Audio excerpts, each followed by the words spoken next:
महाभारत में एक से एक योद्धा थे। प्रत्येक व्यक्ति की दृष्टि में अलग अलग योद्धा सर्वश्रेष्ठ हो सकते हैं। किसी के लिए अर्जुन सर्वश्रेष्ठ थे तो किसी के लिए कर्ण, किसी के लिए अश्वत्थामा तो किसी के लिए भीम, कोई बर्बरिक को तो कोई घटोत्कच को सर्वश्रेष्ठ योद्धा मानेगा, कोई एकलव्य को तो कोई द्रोण या भीष्म को। लेकिन हम क्या सोचते हैं? हमारे इस वीडियो के माध्यम से आज हम आपको यह बताएंगे। दरअसल कर्ण ही एक ऐसे सर्वश्रेष्ठ योद्धा थे जिन्होंने विपरीत परिस्थिति के बावजूद खुद को एक श्रेष्ठ योद्धा के रूप में स्थापित किया था। तो आइए जानते हैं कर्ण के बारे में वे तथ्य जिनके कारण उन्हें महान योद्धा माना जा सकता है। अर्जुन का साथ देने के लिए जगत के स्वामी थे, लेकिन कर्ण का साथ देने के लिए दुर्योधन ही था।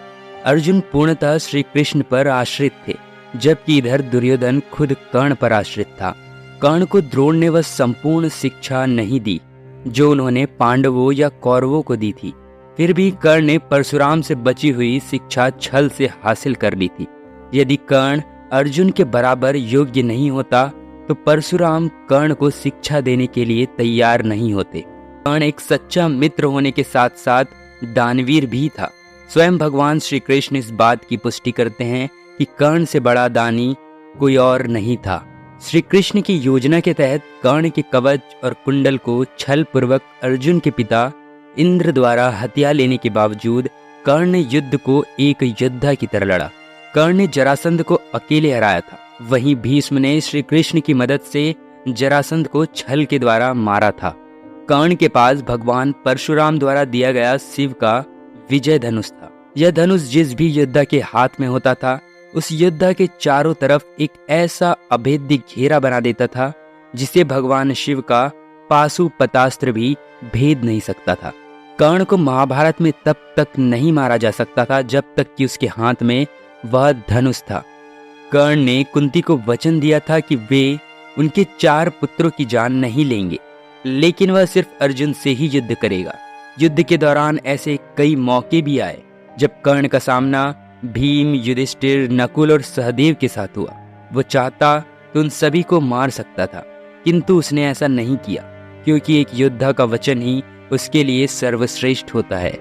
जिस द्रुपद को 105 भाई मिलकर जीत पाए उसे कर्ण ने दिग्विजय के दौरान अकेले ही हराया था। प्राग ज्योतिष का राजा भगदत्त, जिसे राजसूय यज्ञ के दौरान अर्जुन नहीं हरा पाए थे, उसे भी कर्ण ने हराया था। अश्वसेन बाण का संधान दोबारा न करना, यह भी श्रेष्ठता का प्रमाण है।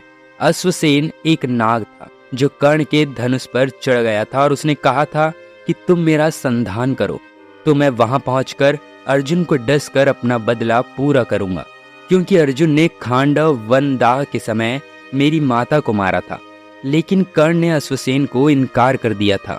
जब श्री कृष्ण ने कर्ण को यह बताया कि तुम पांडवों के सबसे बड़े भाई हो, तो कर्ण ने कहा, हे कृष्ण, मेरी मृत्यु तक पांडवों को यह मत बताना कि मैं उनका बड़ा भाई हूँ। कर्ण की यह बात सिद्ध करती है कि वह पांडवों के प्रति किसी भी षड्यंत्र में शामिल नहीं था। फिर भी युद्ध के सामने योद्धाओं की तरह ही लड़ा। महाभारत के एक प्रसंग अनुसार जब कर्ण के बाणों के प्रहार से अर्जुन का रथ कुछ इंच पीछे चला जाता है और श्री कृष्ण उसकी प्रशंसा करते हैं, तब अर्जुन कहता है कि मेरे बाणों से कर्ण का रथ कई गज पीछे चला गया, तब आपने मेरी प्रशंसा क्यों नहीं की? अर्जुन की इस बात पर भगवान श्री कृष्ण कहते हैं कि कर्ण के रथ पर कर्ण और महाराज शल्य बैठे हैं, परंतु तुम्हारे रथ पर मैं यानी भगवान नारायण और महावीर हनुमान बैठे हैं।